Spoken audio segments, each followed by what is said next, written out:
समाज के कार्यकारी अध्यक्ष बीएस रावते साहब और एक साथी और थे जिन्होंने घड़ियां बनाने का काम करते हैं। तो हम लोगों ने पहली बार ये घड़ी को देखा तो हमको समझ में नहीं आया कि आखिर ये घड़ी ऐसा क्यों बनाया है, लेकिन उसके साथ में बुकलेट बनाई थी। वो बुकलेट हमने पढ़ा तो हमको समझ में आया कि इसी के तहत हमारे समाज की पूरी सांस्कृतिक विरासत प्रकृति से जुड़ी हुई है। हम लोग को अनुसंधान करना चाहिए, रिसर्च करना चाहिए। और आज की तारीख में 10 साल हो गया इस बात को, हम लोगों ने वो रिसर्च करके हमारे समाज के अंदर जन जागरण का प्रयास किया और आज एक हम ऐसा सांस्कृतिक संगठन, ऐसा सामाजिक संगठन विकसित करने में कामयाब हो गए कि देश भर में इसकी मिसाल कायम हो रही है। ये अपने आप में इस मिट्टी की विरासत है, ये मैं आप सबके बीच में कहना चाहता हूं। दोस्तों, अभी हम लोगों ने राज्यपाल महोदय ने बहुत सारी बात बताई कि हमारे सामने क्या क्या समस्याएं हैं, क्या क्या विसंगतियां हैं, सब कुछ बताया। उसी बात को आगे बढ़ाते हुए मैं कहना चाहता हूं कि यहां पर हमारे कुछ साथियों ने संस्कृत भाषा का भी उपयोग किया।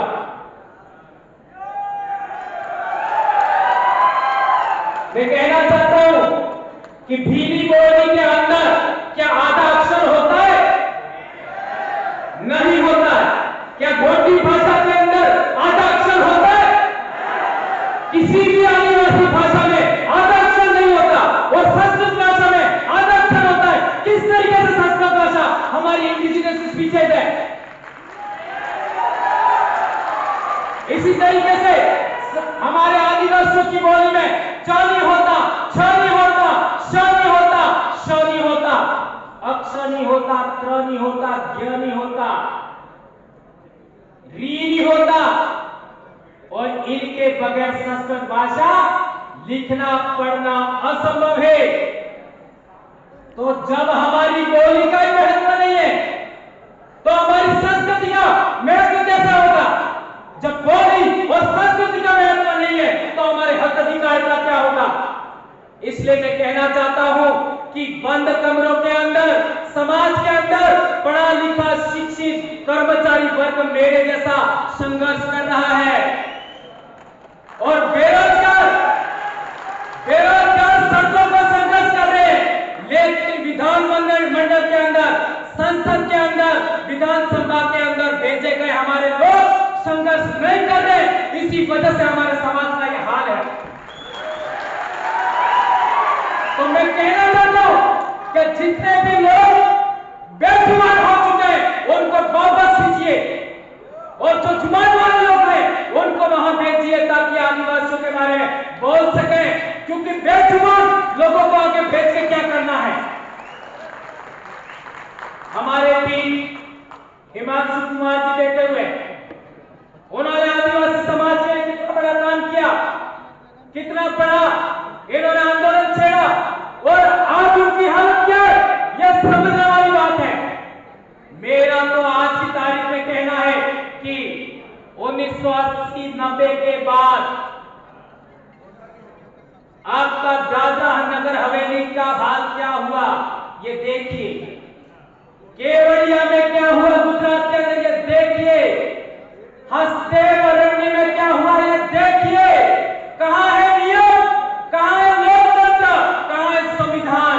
ये कहने की बात है।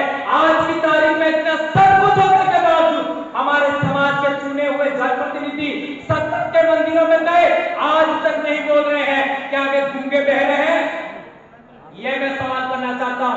यदि गूंगे बहरे नहीं हैं तो उनको बोलना चाहिए, यदि गूंगे बहरे हैं तो उनको दोबारा नहीं भेजना चाहिए, ऐसा मैं कहना चाहता हूं।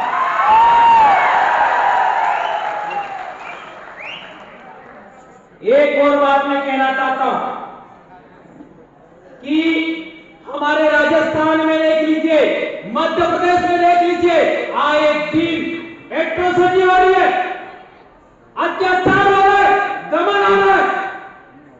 और वो लोग दमन कर रहे हैं जो कहते हैं कि हम हिंदू हैं। यदि हम भी हिंदू हैं तो हमारे साथ अत्याचार क्यों हो रहा है? ये एक भी नेता नहीं बोलता, एक भी सामाजिक कार्यकर्ता नहीं बोलता। क्या कारण है? यहां पर भी यह बात है, क्या कारण है, कहना चाहता हूं। मैं बिंदास तरीके से पूरे देश भर में बोलता हूं ये बात, लेकिन कई लोग इसको लेकर के भी सॉफ्ट कॉर्नर रहते हैं कि हमको ऐसा नहीं बोलना चाहिए। क्यों नहीं बोलना चाहिए?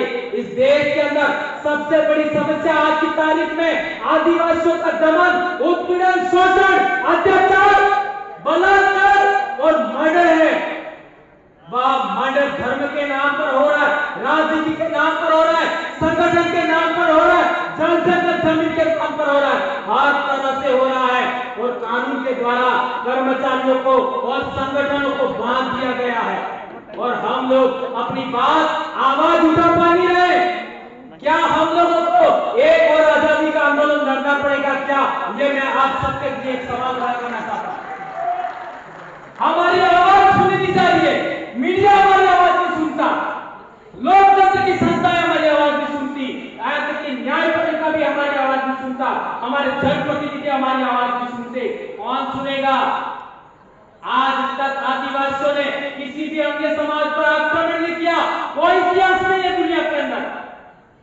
आदिवासियों ने किसी के नगर पर, किसी के गांव पर कब्जा नहीं किया, आदिवासियों ने किसी के खेत खलिहान पर कब्जा नहीं किया। और आदिवासियों का इतिहास को देख लीजिए, आदिवासियों के गांवों पर कब्जा हुआ, आदिवासियों के नगरों पर कब्जा हुआ, आदिवासियों के खेत खलिहान पर कब्जा हुआ, लेकिन आदिवासियों ने कभी हिंसा का मार्ग नहीं अपनाया। आदिवासी अहिंसक तरीके से अपना आंदोलन चलाता रहा और आदिवासी अहिंसकों में शाकाहारी जीव के समान है। ऐसे समाज की सुरक्षा करने के लिए अंतरराष्ट्रीय अधिकार दिवस का घोषणा हुआ, विश्व आदिवासी दिवस का घोषणा हुआ। उसके मार्मिक महत्व को समझिए और उसके लिए काम करिए। मेरे सभी युवा भाइयों को मैं कहना चाहता हूं, बहनों को कहना चाहता हूं, ये जीवन आदिवासी समाज की बोली, संस्कृति, इतिहास के लिए, हक अधिकार के लिए लगा दीजिए। आने वाली पीढ़ियां इन महापुरुषों के समान आपको पूजेगी, ये बात मैं कहना चाहता हूं। बातें बहुत सारी है लेकिन समय सीमा है, उसको ध्यान में रखते हुए मैं कहना चाहता हूं मेरे भाइयों कि आज जितना भी आप लोगों ने सुना और बहुत सारी बातें हैं जिनको आने वाले समय में आप सुनेंगे। पढ़िए। मैं आज भी 3 से 4 घंटा पढ़ता हूं। आज मैं 48 साल का हूं। आज 3 से 4 घंटा में पढ़ता हूं, रोज लिखता हूं और नई नई बातें लिखता और किताब भी मैंने लिखी है। लेकिन आने वाले समय में यह आने वाली पीढ़ी की विरासत होगी। अभी भी मुझे वो लोग नहीं दिख रहे हैं जो समाज के प्रति पूर्णतः संवेदनशील है। इतनी बड़ी बात मैं कह करके अपनी बात समाप्त करता हूँ। जय आदिवासी, जय जोहर, जय बिलकुल, जय भारत, अबू विष्णु में अबू आराध। जय जोहर का नारा है, जय जोहर का नारा है।